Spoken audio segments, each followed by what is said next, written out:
Today we're bringing you something a bit different from our usual RV travel videos. I'm so excited for today's video. It's going to be the first in a series, and we're going to follow it up with a question and answer live. The focus of our channel is to strive to live your dream in a budget-friendly way during the trials and tribulations of life. So who is this video for?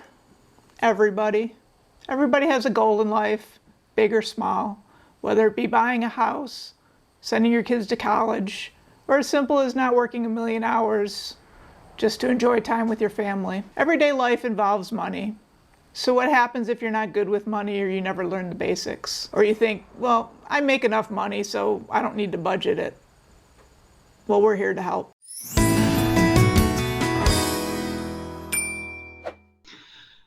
Today's focus is on budgeting and how to. So I am so excited to bring to you our guest, Julianne Miller. Julianne is an AFC certified financial coach, a daily money manager, and the owner of Life Money Management LLC. I will be putting links to her website and her Facebook pages in the description below, so make sure you guys go over and check that out. And I think she has something for us at the end of this, so we will let you know about that. So welcome, and tell everybody what an AFC certified financial coach is. Thank you so much, Judy, for having me here. I'm excited to be here and to be able to talk about budgeting with other people. We get excited about it, but I know everyone does. Not many people do, no. No. So it's exciting to be able to really let people know more about it. But yes, an accredited financial counselor is someone who is able to work with clients in a way that looks at how they've dealt with money in the past, and then also look forward to how they can maybe choose some of the problems that they're having and work through some of those with someone who's been through the training and can really guide them to come up with solutions that are tailored to them. Each counselor is different, but overall we kind of have a network and a framework in which to work. So we're able to give a solid foundation, but tailor it to each individual person. So there's a lot more to handling money than just dollars and cents. There's emotional things that go into it and all that kind of thing. So that's something that you can help address with people. Yes, and I'm excited that we're going to delve into some of that. So today we'll work a little bit about budgeting, but we have some future things that we're looking forward to. Nice. And I mentioned it in the intro, but we're going to do a series of these and then hopefully do a question and answer at the end. So if anybody has any questions as we go along, don't forget to put those down in the comments, and so we could address those, and then we'll do some questions, hopefully live too. Yep, looking forward to it. So where would you like to start? Well, I think it's important to understand just a basic understanding of budgeting. And budgeting itself is simply understanding and taking control of your money in such a way that you can control what you do with it and how you live your life. Right, rather than having it control you and making the choices for you. Yes, and making decisions after the fact. Right. When sometimes it's too late and you have to react instead of be proactive about it. Right. Yeah. So we do have different types of budgets. I think sometimes people don't realize that there's more than one type of budget, and that what they're doing may not work for them, and maybe they need to try a different type of budget. Okay. So we do have a spending plan. A spending plan is when you divide up your money to cover all of your expenses. When you do that, you realize very quickly if you are over or under, and then you react to that and adjust it and fine tune it to get it where you need it to be. Okay. A traditional budget tends to be what everyone thinks of. And that's when you list everything out and you plan how much you want to pay for each expense in the category. So you might say, okay, for the month of September, I'm going to spend $100 eating out for the month. And while that can be helpful because it's forward thinking and you're planning, it does not give you usually too much flexibility because it's a hard and fast number that just says, this is what I'm going to plan to do. So you're kind of allocating all your money to specific things and you don't have a lot of flexibility to change those plans? Correct. And that's how I think a lot of people think, is that it's not flexible and it's very set. I can only do this and that's it. So that's where like a spending plan would be a little bit better for somebody to do that, so they can, you know, say, I'm going to do this, this, and this. And correct. And some of the other budgeting types that we're going to talk about are also a little bit more flexible. okay. Gives you a little bit of some other ways of thinking about your budget. So the next one we have is what's called a $0. And that is when you take the income that you know will be coming in and you plan out every single dollar until you reach zero. Now that might mean that you're planning it in categories that are necessities or that are more everyday expenses. Or it could mean that you're also adding into that your savings, your retirement, maybe some college funding. It depends on your personal situation. Right. So again, you might have some flexibility there. It just depends on your personal expenses. The percentage-based budget is a little more fixed. That's usually a 50, 30, 20%. And that's based on needs, wants, and savings. Now that particular budget is usually very heavily focused on making sure you save. So they usually have the bulk of the percentage on needs, another high percentage on savings, and then what's left over is what you live off of, and try to adjust your lifestyle to make sure those two things are usually covered. So if somebody's facing a lot of debt, what do you think would be the best way for them to start on their own plan? A lot of that usually would probably have to be either the spending plan or the $0, because they want to make sure that they are covering at least the minimums on their debt, if not more. And then they can use the remaining money to be flexible in their variable spending after they know that they've covered their needs and their debt. And then a final category of budgeting would be a cash envelope. And that's when you know that you've already accounted for your needs and your future savings and retirements. But then anything else for your variable expenses, you use cash, and specifically cash envelopes, where you allocate each category a certain amount. And when you run out of cash, then you're out for the month and you don't spend it anymore. It can be great. If you don't mind using cash, it can be great for being a hard and fast rule so you don't overspend. You can do it with debit cards also, but it's just a little trickier. You have to be a little more mindful of it and and very specific and focused. Right. Okay, so now we have the different types of planning. So now how do we start getting the process all together? Well, the next step is going to be deciding how you're going to monitor your money and where you want to do that. We always recommend that you use something to help monitor your money. In other words, where are you going to keep that information other than just in your head? I'm old school. This has always been my... Yep, and that's actually one of the things that we're going to talk about. The reasons that we want to do that is, number one, how many of us forget things? You know, you might forget that you ran to Dunkin' last week and didn't write down that you spent $5 there. Right. Not all transactions clear immediately. Even though you may be using credit cards and debit cards for the bulk of your transactions, you still might have some things that don't clear immediately. So it's easy to overlook those. And then last, errors still do happen, whether they're electronic or, manual errors happen, and we still need to account for those and react to those. So some of the places where we do that, where we keep track of this, can be, as you said, on paper, old school. Just write it down in a notebook, keep it, make sure you've got everything written down. Then you can regularly give a checkup and see where, you know, you're spending.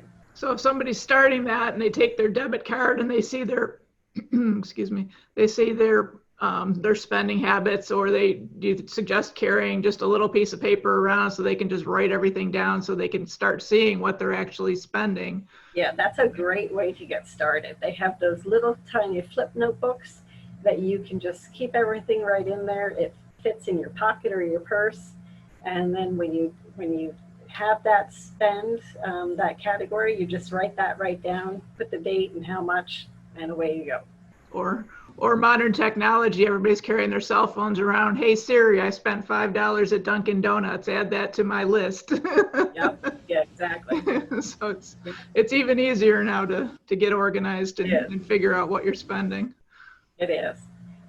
So two of the other ways to do that is in a worksheet. You can either use Excel or Google Sheets. And nowadays there are so many templates out on the internet that you can just find a template that works for you. And you can use that to keep everything tracked. So again, you can just track everything that what's coming in and what's going out, and monitor what you're doing. And we'll talk about some of those tips in a little bit. Okay. And the third way, as you mentioned, is, you know, use your phone and find an app that works for you. There's a number of them that are out there. There is Mint. There's You Need a Dollar. I'm sorry, You Need a Budget. You need a budget, yeah, YNAB. YNAB, they call it. There's Every Dollar and Personal Capital, and also Good Budget is another one. Some of them are free. Some of them have a low cost. But if it's something that is really going to work for you to help you be mindful of what you're doing, then it can definitely be worth the cost sometimes. I know a lot of excuse me, a lot of banks are doing that now too. I haven't looked into it, but I know like my Bank of America has budgeting tools and stuff like that in them now too. I haven't looked to the extent of what they do, but you know, those are free. And you're absolutely right. The one thing that you want to consider is that will always be after the fact. They might have some budgeting in there to do some pre-planning or some goal setting. If they do, that's something that you want to take advantage of. So at this time, I'd really like to delve into, you know, some of the tips and tricks, so to speak, of the $0 budgeting. Okay. And the first thing that you want to do if you're going to go ahead and get this budgeting started is you want to take a look at your income and know what all of your sources of income are. Whether you have wages or salary or you own your own business, you want to know what your income is and how much it is for the month. And then you're going to make sure you put that into your budget. Next, you want to review your goals. What are the kinds of things that you want to do with your money? Do you want to travel? Do you want to spend time with your family? Are there activities that you really enjoy that you want to make sure that you have money for? So you're going to list those out along with the necessities that you have to pay every month. And those items are going to make up your budget. Then once you have done that, then you want to write out all of your other expenses. So the bulk of your expenses will be your necessities, your prioritized expenses that you have set for your goals, and then your variable expenses, things that change all the time. Maybe like your gas, your eating out, and some of those other types of things. A lot of things that people forget in this type of things is like if they own a home, that's school taxes and things that come up quarterly and things like that. They always forget to add those things in because it's not something they might pay every month. Correct. And it's important to make sure you review some of your statements to help catch some of those items when you're creating your budget. You also want to make sure you definitely include any kind of debt, such as loans or credit cards. And Also plan in any kind of savings or retirement. Those are really important to just make a part of your normal budget. When you are able to do that, it makes it so much easier to just make that a part of your normal routine, and it doesn't feel like it's such a big, what do I want to say? Sacrifice. It's such a big sacrifice, is a good word. Um, that you're able to just slide it right into the budget and make it just like it's anything else. Right. Especially if you have an employer 401k that they're doing a match on, you want to make sure you're getting that extra money. You don't want to leave that. I mean, that's free money. You don't want to leave that free money sitting on the table. So you want to at least get up to what your employer will match. And if it's pre-tax, it's, you're not missing it out of your paycheck before, so it's a good idea to get it taken out right before, and then you know what you have to spend. Yeah, that's a really good point, Judy. So then once you've done that, now you want to bring your budget into balance, to bring it to zero. So you have your income and you have your expenses. Now's the fine tuning. So let's say your expenses exceed your income. They go over what your income is. Well, guess what? Now you have to go back and see where you need to trim.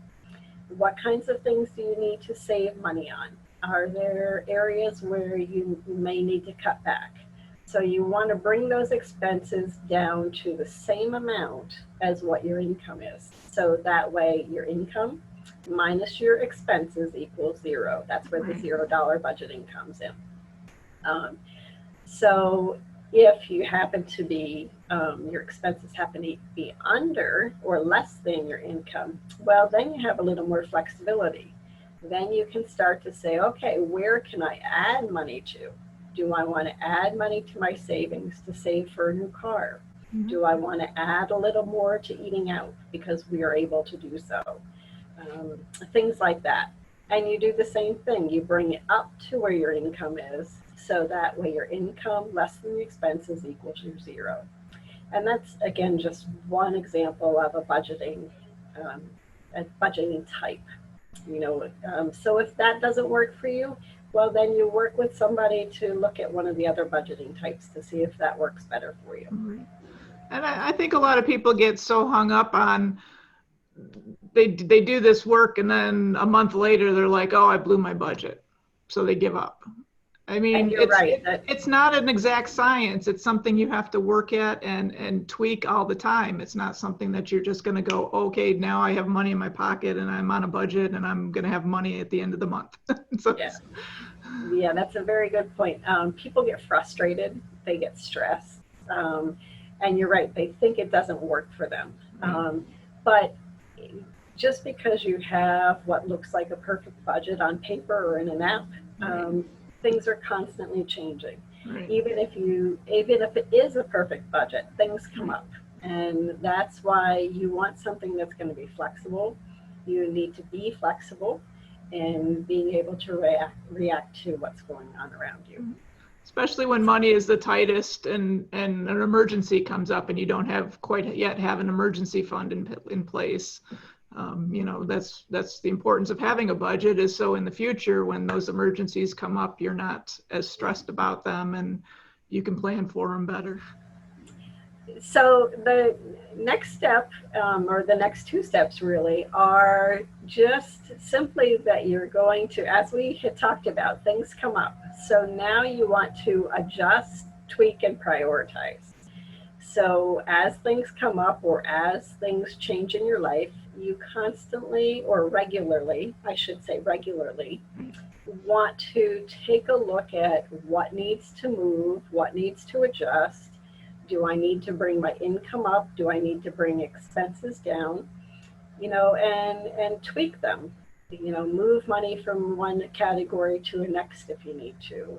If you think you need to get a little bit of a side hustle, extra job to help with some things for, a little while, look into that. You want to prioritize, as you said, if things are really, really close, you want to make sure that your necessities are covered. If you are really having difficulty with your necessities, then you really want to reach out to someone to see what they can do to help point you in the right direction. Regularly schedule things, do it once a week, once every 2 weeks, once a month, whatever works for you and your budget and your family. But if you do it on a regular schedule, chances are it becomes easier to work with. It becomes more natural. You can respond easier to things, and it kind of takes away that stress that, okay, even if I don't know what's going to happen, I can at least react to it in a way that can be very positive and take away that stress of it. Right, right.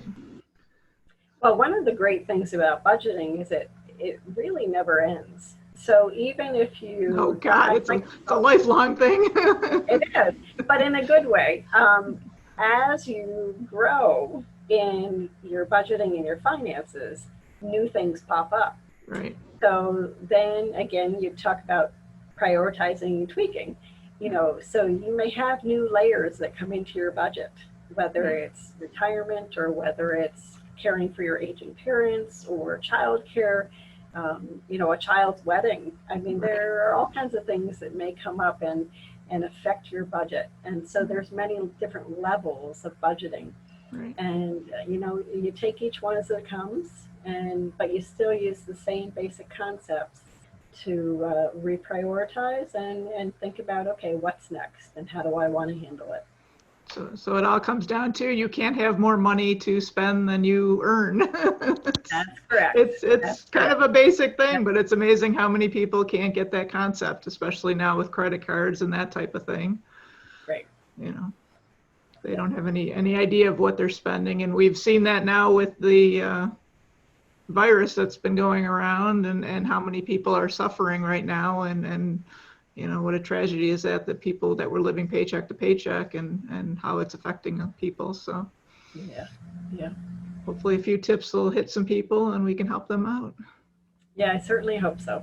So the last thing I want to talk about is if you think that you need help with the budgeting piece or fine tuning and tweaking and looking, at your budget, if it's not working for you for some way, there are people out there that can help you with that. You can contact a counselor, or another financial coach. Judy's been there. She's done that before. So you can reach out and don't be afraid to talk to somebody and just get the help that you need. You never want to get yourself too far back that it then becomes a daily struggle. Right. You want to always get the help that you need before you get to that point. Some people have never learned the basics of handling their money and things like that, and they just need a little help getting started. And it's empowering once you have control of your money and you know what it's doing and you know where it's going and being able to buy things and do the things you want and live the dreams you want. Yes. It's very empowering. Yeah, it's a wonderful feeling when you get to that point. And sometimes all it takes is a few tweaks on the budget. Right. Sometimes it takes a little bit more, but there's always a way, and we really just need to find what works for you. So anybody who is looking for, just a quick, simple way of looking at your budget and basics, I do have a freebie on my website. You're welcome to go to the link that's on my website, and there's a free guide that will give you some of the items that we just talked about today. And it's a printable. You can download it and you'll be signed up to my newsletter, which sometimes I put out and sometimes I don't, but that's okay. But we're all getting better at that. I will put the links to Julie's website and her Facebook page down below, so you guys go check that out and get her freebie and what other information she has. Yeah, and I thank you today, Judy, for having me here, and I look forward to doing another series. And we will be doing another one hopefully next week. We will get another series out, and we're going to talk, I think, about credit. So that will be interesting. All right, so that wraps up our budgeting video for today. We hope you guys found it interesting. Don't forget, if you have any questions, put those down in the comments, because we're going to be doing a live question and answer, and we're going to be doing 3 more videos in this series, at least. Unless they're a big hit, then we might do more. And we can answer your questions on the next video or in the question and answer series at the end. And don't forget, links are below for Julie's website. If you need extra financial help, she's a great financial coach. You can contact her. If you want to get the freebie that she has, just check out her website and go print out that freebie. And don't forget, like, share, especially share. Maybe you don't need this information, but I'm sure there's somebody that needs some budgeting information, so share this with your friends and help them out too. And leave us a comment, and we'll see you next time. Bye.